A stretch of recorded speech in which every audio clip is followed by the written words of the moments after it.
You open Netflix. 10,000 options, new releases, trending shows, critically acclaimed films, and yet, you press play on The Office. Again, or Friends, or Harry Potter, or that one movie you've seen so many times you can quote every line before the actor says it. And someone eventually asks you, why don't you watch something new? But here's the better question. Why does your brain choose familiarity over novelty?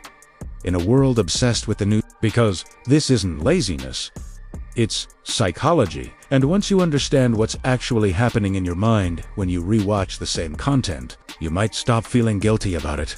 There are 4 psychological types of and by the end of this video, you'll know exactly which one you are. First up, type 1. The comfort seeker. This person doesn't rewatch for entertainment. They rewatch for emotional regulation. Life is unpredictable. Deadlines, relationship, stress, news headlines, it's all uncertainty. And the brain hates uncertainty. When the outside world feels unstable, the brain looks for predictability. Psychologists call this predictability bias. When we know what happens next, our stress response lowers. We already know the character survives.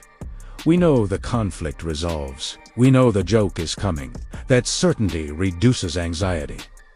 It's emotional safety. It's a form of control. Rewatching becomes a psychological safe room. The world may be chaotic, but that episode, it's stable. For the comfort seeker, rewatching isn't about boredom. It's about regulating your nervous system, and that's incredibly powerful. Next, we have type 2. The cognitive rest. This type is mentally exhausted. Their day is filled with decisions, problem solving, emails, and meetings. Constant thinking. By the time they sit down to watch something, their brain is just done. Watching something new requires effort. You have to learn new characters, follow a new plot, and process new information that consumes cognitive energy. Rewatching doesn't. Psychologists refer to this as cognitive load reduction. The brain is like a battery. New content drains it. Familiar content preserves it.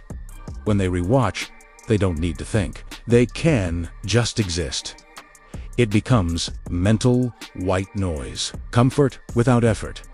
Entertainment without pressure. They're not avoiding growth. They're recovering. Now for type 3.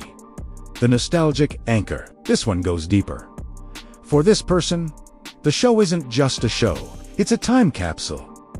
Maybe they watched it during college. Maybe it reminds them of someone they loved. Maybe it takes them back to a version of themselves they miss. Psychologists sometimes describe this as emotional time travel. The brain doesn't just replay the scenes on the screen. It reactivates the emotional state attached to them. You're not just watching a show. You're revisiting a memory, a feeling, a season of your life. This is why people cry during episodes they've already seen 10 times. It's not about surprise. It's about connection. Letting go of that show can feel like letting go of who you were. So they press play again. Not to escape the present, but to reconnect with the past. And finally, type 4, the detail hunter. Now this one is different. They don't rewatch for comfort.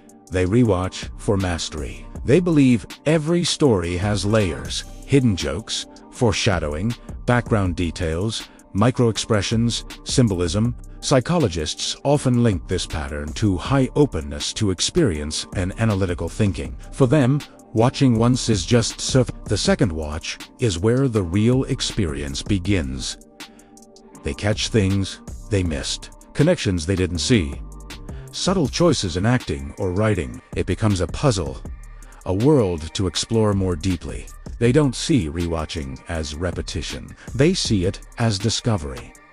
But here's the real twist. All 4 types share something in common. They're not passive. They're intentional. In a culture that constantly pushes novelty, they choose what their mind actually needs. The comfort seeker protects their peace. The cognitive rester conserves their energy. The nostalgic anchor preserves their identity. The detail hunter deepens their understanding. None of tem arstak.